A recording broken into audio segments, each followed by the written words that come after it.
صباح العسل، صباح التفاؤل. بقالنا كتير جدا ما عملناش روتينات محفزة، والفيديو ده دسم جدا. اول ما هتشوفيه هتقومي كده تتنططي من النشاط في الشقة. والبنات اللي لسه ما اشتركتش في القناة تنزل تشترك حالا. عاوزين نوصل القناة ربع مليون ان شاء الله بإذن الله قريب. اول حاجة هعملها بعد الفطار طبعا هعمل نسكافيه. هو طبعا مش بعمل نسكافيه على طول، يعني المتوافر كافي ميكس، لاتيه، هوت شوكليت، اللي متوافر بعمله يعني عادي.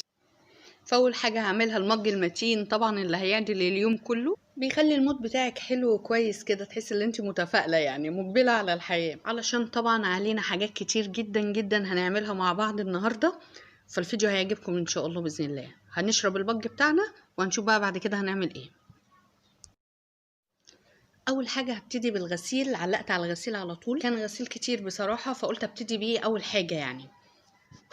يعني وانا شغاله بيبقى ايديا في الغسيل، بخش الاوضه اروقها شويه، بخش على المطبخ، يعني متحركه طول النهار. فاول حاجه طلعت الغسيل الابيض وبعد كده بنزل ببقيه الغسيل. البنات اللي هتسالني ما بتغسليش على الغساله التانية ليه؟ بحس ان الغساله دي بتنظف اكتر، ومن ناحيه تانية بحس ان هي بتسحب ميه كتير قوي قوي، فبستحرم الميه دي بصراحه. هنا هبتدي انشر الغسيل الابيض، ودي قمصان كانت نشفت خلاص، وهبتدي ان انا اكويها وهنكويها مع بعض. هشيلها من على المنشر وهنخش بقى على المطبخ. بقى شايفين بسم الله ما شاء الله، يعني مقلوب جامد جدا جدا جدا، بس عموما يعني ولا بيهمنا، احنا بنحب المواعين اصلا. اجمل حاجه بصراحه اللي تلاقي شقتك نظيفه، مش شرط اللي انت تروحي تكركبي الدنيا فوق دماغك علشان الشقه تبقى نظيفه. اعملي لك جدول مهام تمشي عليه يوميا، حتى لو حاجه بسيطه. بالعكس، الحاجه البسيطه اللي هتعمليها كل يوم هتفرق معاكي في اخر الاسبوع، هتلاقي نفسك عملتي حاجات كتير جدا. بجد الموضوع ده بيفرق قوي بنات. اول ما تصحي من النوم تفتحي الشبابيك والبلكونات، هتلاقي الطاقة السلبية اللي في البيت كلها مش موجودة نهائي. شغلي بقى سورة البقرة وشغلي بخور كده، هتحسي بروحانيات في البيت هتعجبك جدا، وانتي هتحسي بالنشاط.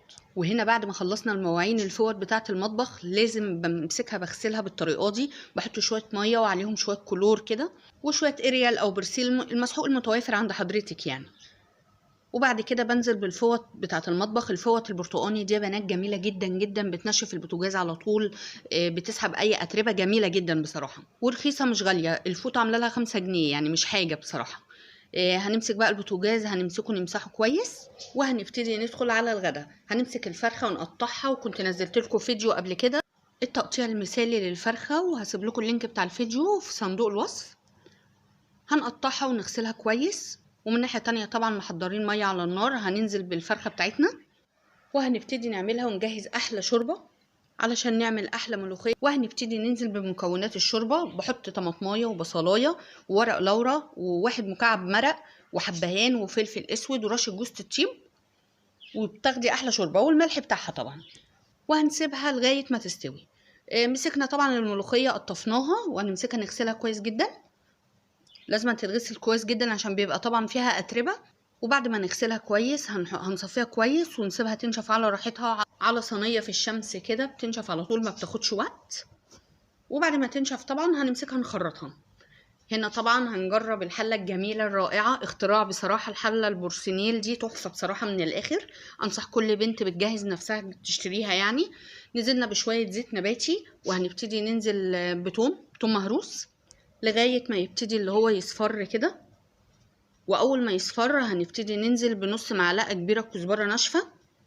الطريقة دي بتاعت الملوخية أكثر من رائعة، هتعجبكم جدا لو جربتوها، هتدعولي بصراحة.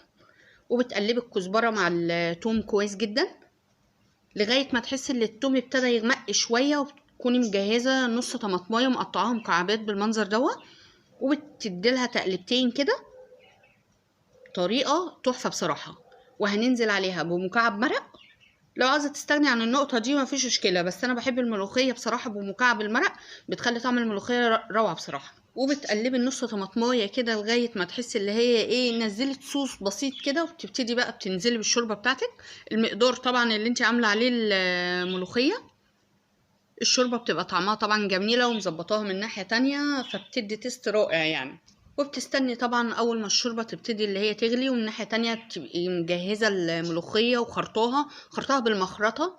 ما بحبش بصراحه اعملها في الكبه، بحس الشغل عك شويه، لكن موضوع المخرطه كده لا، بيديها طعم جميل جدا.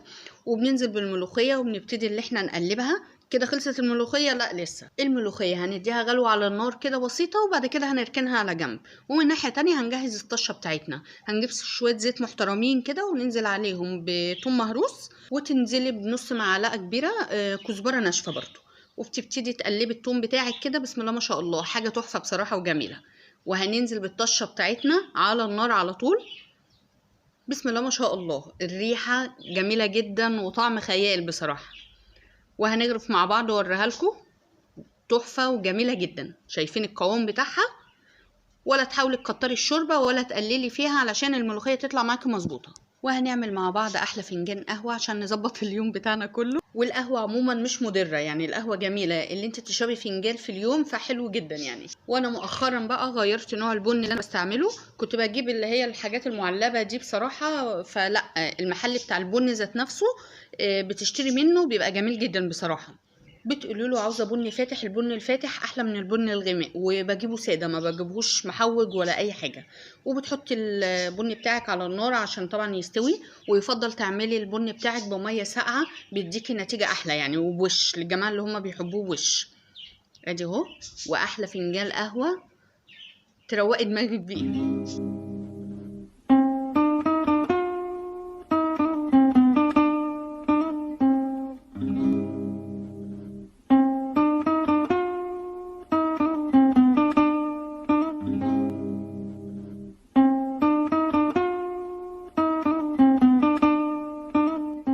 هنشرب بقى فنجان القهوة بتاعنا ونرجع نشوف هنكمل ايه مع بعض. وهنا هنعمل الرز مع بعض بطريقة سهلة وبسيطة، وازاي تخليه مفلفل يطلع معاكي مظبوط جدا زي المطاعم. هننزل اول حاجة بشوية زيت كده، زيت نباتي. هنا مقدار الرز انا هعمل 4 كوبايات، فبمسك ال4 كوبايات بقسمهم نصين، كوبايتين شعرية وكوبايتين رز. بتنزلي اول حاجه بالشعريه وتقلبيها كويس جدا لغايه ما تحمر معاكي. ومن ناحيه تانية بتبقي غاسله كوبايتين الرز ومصفيهم. اول ما الشعريه بتبتدي اللي هي تتحمر معاكي بتنزلي بالرز وبتقلبيه تقلبتين كده لغايه ما تحسي اللي هو تفلفل مع بعض. ومن ناحيه تانية انت بتبقي مجهزه ميه سخنه في الكتل، بتنزلي بمقدار الرز. يعني انا حاطه دلوقتي 4 كوبايات، بننزل ب4 كوبايات ميه، وعلى حسب الرز بتاعك يعني، في رز بيشرب ميه وفي لا. وبننزل بالملح وبنقلبه كده تقلبتين. واول ما الرز يشرب الميه بتاعته بتوطي عليه. وادي بعد الاكل ما عملناه. بصراحه ما عملتش اكل كتير عشان كنت انا وزوجي بس اللي يعني وجبه الغدا دي، فما رضيتش اللي انا اكتر. عملت ملوخيه والشوربه والرز بشعريه والفراخ، وده زيتون ماما كانت مديهولي. فعملنا اليوم ده برضو كنافه ساده، وده الشربات بتاعها. هسيب لكم الطريقه بتاعتها في صندوق الوصف او في اول تعليق مثبت. وطلعت روعه جدا، حاجه كده فخمه جميله جدا. خليكي نشيطه في بيتك، كل حاجه هتطلع من تحت ايدك كويسه جدا وجميله جدا جدا. طبعا بعد ما اتغدينا قعدت اشوف طبعا التعليقات بتاعت القناه وتعليقاتكم الجميله. بجد بجد انتوا عيلتي التانية، انتوا اكبر حافز ليا اللي انا اكمل في القناه دي. احلى فانز ليا في الدنيا. انت ما تعرفنيش غير لما اكون في مصلحه. لما اكون في مصلحه تعرفني. خلاص بقى لمبي بقى. خلاص بقى صح، ده واخدين عليك 13 عشان دين صغير في رقبتك. فنجان 15 جنيه اللي عليك. والحاجات دي كنت جايباها اونلاين، حاجات جميله بصراحه.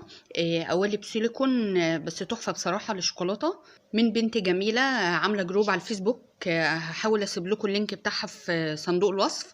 اسمها وعد الجنه. حاجاتها روعه بصراحه. جايبه القالب السيليكون ده للشوكولاته، عامل له 25 جنيه بس تحفه يعني. يشتغل للتلج ويشتغل للشوكولاته. وهعمل لكم بيه وصفات ان شاء الله باذن الله، وصفات جميله جدا هتعجبكم ان شاء الله باذن الله. ده بصراحه القالب ده جبته من بره من محل عندنا هنا في السويس، تحفه برضو بصراحه. مش عارفه كنت جايباه ب60 او ب65 حاجه زي كده. والقالب ده بتاع الشوكولاته الصغيره، جميل بصراحه، والماتيريال بتاعه جميل جدا. عجبني. ده عامل له 30 من نفس الجروب برضو.